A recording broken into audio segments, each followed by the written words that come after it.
नमस्कार दोस्तों, आप सभी का बहुत बहुत स्वागत करता हूं आपके अपने YouTube चैनल में। दोस्तों, इस वीडियो के अंदर मैं आपको बताने वाला हूं कि जो आरटी के अंतर्गत में जो एडमिशन प्रक्रिया चल रही है, उसके अंतर्गत में दोस्तों 29 तारीख को पूरा दिन दोस्तों यहां पर साइट बंद रही। तो क्या है दोस्तों, साइट बंद होने का क्या कारण था, उसके अंदर में क्या क्या अपडेट हुए, मैं आपको पूरी कंप्लीट जानकारी इस वीडियो के माध्यम से आपको बताने वाला हूँ। वीडियो में दोस्तों आप एंड तक जरूर बने रहेगा। इसके अंतर्गत में अभी आरसी का समग्र आईडी में नाम जुड़वाया है, जिसमें जनरल कैटेगरी ऑटोमेटिक आ रही है, जबकि वो ओएससी या फिर ओबीसी या फिर एसटी का होता है। ठीक है, उसके बाद में कास्ट सर्टिफिकेट का नंबर वो है, आपको किस फॉर्मेट में आपको डालना है, मैं पूरी कंप्लीट जानकारी यहाँ पर आपको दिखाने वाला हूँ। तो वीडियो में दोस्तों आप एंड तक जरूर बने रहिएगा। अगर आप मेरे चैनल पर नए हैं तो चैनल को सब्सक्राइब जरूर करिएगा, मैं आपको पूरी कंप्लीट जानकारी दिखाऊंगा इसमें। पहले दोस्तों यहाँ पर आपको जो आरटी के अंतर्गत में मैं बात करूंगा, यहाँ पर आपको क्या क्या अपडेट है इसमें आप देखेंगे। आपको दोस्तों 28 तारीख का जो एक नोटिस आया दोस्तों, इस पे आपको 28 से 29 तारीख के बीच में यहाँ पर साइट पूरे दिन बंद रही थी। तो उसमें तो क्या क्या अपडेट आया है इसमें आप देख सकते हैं। समस्त कलेक्टर मध्य प्रदेश, यहाँ पर कलेक्टर को जो निर्देश दिए गए, राष्ट्रीय शिक्षा नीति के अनुसार पूर्व प्राथमिक एवं प्राथमिक कक्षा में प्रवेश हेतु आयु निर्धारण के संबंध में जो नोटिस आया है, ठीक है, इसमें आप यहाँ पर देखेंगे एतद द्वारा उक्त आदेश में आंशिक संशोधन करते हुए पूर्व प्राथमिक एवं प्राथमिक कक्षा में प्रवेश हेतु निम्नानुसार आयु सीमा निर्धारण यहाँ पर करता है। ठीक है, पहले क्या थी यहाँ पर, पहले जो थी सबसे पहले यहाँ पर बात करें, अगर नर्सरी की बात करें तो नर्सरी के अंदर में जो न्यूनतम जो आयु थी वो कम से कम 3 से 4 वर्ष थी यहाँ पर, लेकिन वो 3 से 4 वर्ष और अधिकतम कर चुके 4 वर्ष से लेके 6 साल 6 मास तक।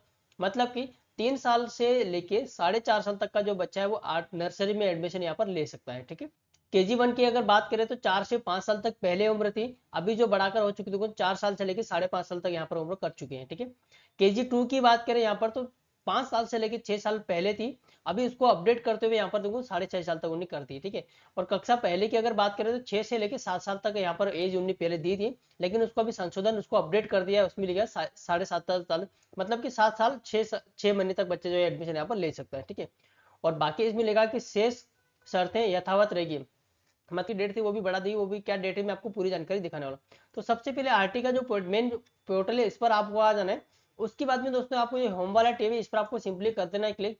जैसे आप इस पर क्लिक करेंगे उसके बाद आपको कुछ इस तरह से एक पॉपअप शो कराएगा। ठीक है, यहाँ पर आप सबसे पहले इस पॉपअप पे आप देखेंगे शिक्षा का अधिकार अधिनियम के तहत सत्र 2024-25 के लिए ऑनलाइन प्रवेश हेतु आवेदन करने की जो अंतिम तिथि हेतु 5 मार्च 2024 तक वृद्धि की गई है। ठीक है, अगर आपको ऐसा लग रहा है कि जो इसकी जो फॉर्म भरने की लास्ट डेट थी वो 3 तारीख थी, उसको बढ़ाकर 2 दिन और बढ़ा दिया है, डेट को एक्सटेंड कर दिया गया, 5 मार्च तक यहाँ पर कर दी गई है। ठीक है, नीचे आप यहाँ पर जन शिक्षा केंद्र पर 9 मार्च 2024 तक सत्यापन कराने अवश्य जाएं, अन्यथा आवेदन स्वतः ही निरस्त हो जाएगा। पहले क्या थी जो डेट थी दोस्तों, वो थी 5 मार्च 2024 तक यहाँ पर आपको वेरिफिकेशन करवाना था, लेकिन उसको भी दोस्तों 4 दिन और बढ़ा गया, 5 से लेकिन 9 तारीख यहाँ पर वेरिफिकेशन की डेट कर दी गई। मतलब कि अगर वेरिफिकेशन की डेट, लॉटरी की डेट, जाहिर सी बात है कि वो आगे बढ़ी होगी, हो सकता है 11 या 12 15 तारीख तक इसकी लॉटरी की डेट दोस्तों आ सकती है। ठीक है, तो सेकेंड जो सीजन चालू होने वाला, जो दूसरा चरण चालू होगा, उसकी भी कहीं ना कहीं अगर डेट है दोस्तों वो 21 तारीख थी, लेकिन उसको भी बढ़ा सकते हैं अपडेट। ठीक है, तो दोस्तों ये जो अपडेट थी मैंने आपको बताई। उसके बाद दूसरी अपडेट ये है दोस्तों कि यहाँ पर आप देखेंगे कि जो कास्ट सर्टिफिकेट का जो नंबर है वो कैसे आपको फिल करना, मैंने एक फॉर्म यहाँ पर ओपन कर रखा है दोस्तों। ठीक है, मैंने यहाँ पर एक फॉर्म ओपन कर रखा है, यहाँ पर आप देखेंगे इसमें सब कुछ पूरा डेटा डाला हुआ है। उसके यहाँ पर सी वाला जो पार्ट है, जन्म प्रमाण पत्र के अनुसार प्रवेशार्थी एवं उसके माता पिता अभिभावक की जानकारी अंग्रेजी की कैपिटल लेटर में भरे। मतलब आपका जो समग्र के हिसाब से जो डेटा है वो ऑलरेडी यहाँ पर कुछ डेटा है वो ऑटोमेटिक अपडेशन ऑटोमेटिक यहाँ पर उठा लेता है। ठीक है, जैसे कि बच्चे के आधार में अंकित प्रवेशार्थी का प्रथम नाम, मतलब जो बच्चे का आधार कार्ड में नाम है वो एज यहाँ पर रहेगा।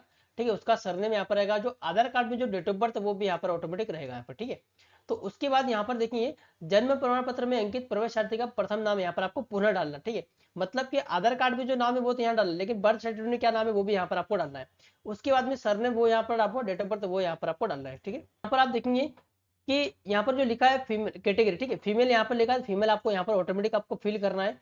यहाँ पर लिखा है जनरल कैटेगरी। ठीक है, अगर मान लो आप कोई SC ST से आते हो, ठीक है, अगर आप SC ST से आते हो तो यहाँ पर आपको ओबीसी अगर आप डालेंगे तो वो ओबीसी यहाँ पर आपको नहीं लेगा। ठीक है, क्योंकि ये दोस्तों काफी सारे व्यक्ति को बहुत सारों की प्रॉब्लम यहाँ पर आ रही है कि बच्चे का नाम 2 दिन पहले जुड़वाया उन्हें और उन्हें कास्ट सर्टिफिकेट दिया नहीं उस समय। ठीक है, तो यहाँ पर क्या होता है कि जनरल तो वो ऑटोमेटिक आ जाए, क्योंकि समग्र आईडी में आपका जनरल अपडेट है। ठीक है, लेकिन आपकी कैटेगरी SC ST या फिर ओबीसी आ रही है, तो इसको करेक्शन करने के लिए दोस्तों आपको जहां पर भी आपका जोन या फिर आपका ग्राम पंचायत, नगर निगम या फिर अगर नगर पालिका जो आपका लगता है, जो लोकल बॉडी आपकी लगती है, वहां पर आपको जाना है। उसके बाद में यहाँ पर उनको बताना है कि आप हमारा जो आरटी का जब फॉर्म डाल रहे हैं उसमें हमारी जो कैटेगरी तो ये है एससी कैटेगरी या फिर ओबीसी या फिर एसटी है, तो इसको जनरल कैटेगरी हमारी क्यों आ रही है, क्योंकि इसी के हिसाब से आपका समग्र के अनुसार आपका डेटा यहाँ पर ऑटोमेटिक उठा रहा है। तो आपको जनरल कैटेगरी आपको सही करवाना है और आपकी जो कैटेगरी वो आपको यहाँ पर अपडेट करवाना है, ठीक है। दूसरी बात ये दोस्तों कि यहाँ पर बहुत सारे बच्चों के ऐसे जो माता पिता जब समग्र आईडी बनवाते हैं उस समय क्या होता है कि दो ऑप्शन आते हैं कि आपके बच्चों का आपके माता पिता क्या आपके पास में पिताजी की समग्र आईडी है, और उसमें अगर होती है तो वो हाँ करते हैं तो उसमें बच्चे की माता पिता की समग्र आईडी डालना पड़ती है, ठीक है। लेकिन कई बार क्या होता है कि जो मुखिया होते हैं, मान लो कोई दादाजी या फिर बड़े पापा वगैरह मुखिया होते हैं, तो उसी के अंदर में ज्वाइंट फैमिली होती है, तो वो समग्र आईडी अगर पिता की समग्र आईडी पर ना कर देते हैं तो उसके बाद में जो मुखिया होता है मुखिया को पिताजी मान लिया जाता है, और मुखिया की जो पत्नी होती है या फिर मुखिया की जो उनके रिलेशन वाले तो उनको क्या होता है वो माताजी मान लेते हैं, ठीक है। तो यहाँ पर अगर पिताजी के अगर उनका मुखिया का आ रहा है, मतलब कि आपका जो यहाँ पर माता जब पिताजी है वो बड़े पापा या फिर दादाजी हो सकते हैं और माताजी, तो ऐसे भी बहुत सारों की प्रॉब्लम आ रही है। तो ये प्रॉब्लम भी दोस्तों आपको जोन पर या फिर आपकी समग्र आपकी ग्राम पंचायत नगर निगम या फिर आपका जो भी वार्ड लोकल बॉडी लगती है वहां जाकर भी इसको आपको ठीक करवाना, तभी जाके आप फॉर्म भर पाएंगे। अदरवाइज क्या होगा कि आपका वेरिफिकेशन जैसे आप फॉर्म अगर आप डाल भी दोगे तो आपको सत्यापन करवाओगे, जब आप वेरिफिकेशन करवाओगे उस टाइम क्या होता है कि आपको जो फॉर्म है वो रिजेक्ट कर देगा, क्योंकि आपका वहां पर बच्चे का माता पिता का आपको यहाँ पर आप बच्चे का माता पिता का आप आधार कार्ड दोगे वहां पे, लेकिन समग्र आईडी में डेटा कुछ और मिलेगा और माता पिता का नाम कुछ और रहेगा, इसलिए वो वेरिफिकेशन यहाँ पर कैंसिल कर देगा, ठीक है। तो ये देखिए दोस्तों आपको यहाँ पर नाम समग्र आईडी को लेकर। सेकंड चीज यहाँ पर बात करेंगे कैटेगरी को लेकर, ठीक है। तो ओबीसी वाले दोस्तों देखिए यहाँ पर अगर जनरल वाला है, अगर किसी के पास में बीपीएल कार्ड है तो बीपीएल कार्ड का नंबर यहाँ पर आपको डालना है। उसके बाद में आपका जो कब आपका इश्यू डेट होता है वो डाल सकते हैं। उसके बाद में जारीकर्ता कौन है, तो जैसे जूनियर आपूर्ति अधिकारी जिसको आप कह सकते हैं, तो बीपीएल आई थिंक वो यहाँ पर जो है अपडेट करता है, वो अलग अलग भी हो सकता है, ठीक है। अगर कोई एससी और एसटी से बिलोंग करता है तो यहाँ पर आप देख सकते हैं जाति वर्ग अनुसूचित और अनुसूचित जनजाति, ठीक है, तो आप इसको सिलेक्ट कर सकते हैं। अगर कोई ओबीसी वाला होता है तो यहाँ पर आप डाल सकते हैं का बच्चा है तो वो यहाँ पर डाल सकते हैं कि जाति प्रमाण पत्र के अनुसार विमुक्त जाति, ठीक है। तो जाति प्रमाण पत्र के अनुसार विमुक्त जाति मतलब कि विमुक्त जाति के अंदर ये उस कैटेगरी के अंदर में ओबीसी जो भी सरनेम होता है, ठीक है, तो उसके अंदर में बहुत सारे सरनेम में जो अलग अलग विमुक्त जातियां होती है, ठीक है। तो उस ओबीसी के अंदर में क्या क्या जातियां आती है तो उसके हिसाब से आप यहाँ पर ओबीसी का सर्टिफिकेट यहाँ पर आप डाल सकते हैं, ठीक है। तो ये ओबीसी का और सर्टिफिकेट आपको किस तरीके से डालना है जैसे मैं आपको यहाँ पर बताऊं, अगर आप यहाँ पर सर्टिफिकेट आप डालते हैं, ठीक है, तो आपको इस तरह से कोई भी आपको नंबर यहाँ पर आपको डाल लेना है। उसके बाद में जैसे मान लो आप 2024 में यहाँ पर बनाए, ठीक है, तो आपको 2024 यहाँ पर लेगा नहीं वो ऑटोमेटिक पूरा, तो यहाँ पर क्या करना आपको सिर्फ 24 यहाँ पर आपको डालना है, ठीक है।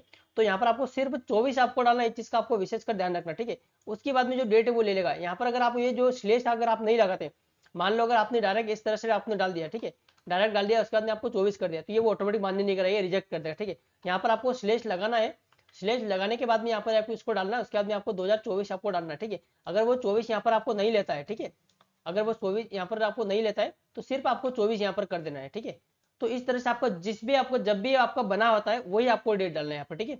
और स्कूल यहाँ पर आपको बहुत सारे बच्चे जैसे कि हमारा जो सेव करने का या फिर ऑप्शन आ ही नहीं रहा है, तो यहाँ पर मैं आपको बताता हूँ कि आपको यहाँ पर जो स्कूल डालते हैं, स्कूल डालने के बाद में यहाँ पर ये सेव का स्कूल विकल्प सेव करें, इस वाले ऑप्शन पर आपको सिंपली करना है क्लिक। आप जैसे इस वाले ऑप्शन पर क्लिक करेंगे उसके बाद ही दोस्तों यहाँ पर आपका यहाँ पर सेव वाले ऑप्शन यहाँ पर आएगा, ठीक है।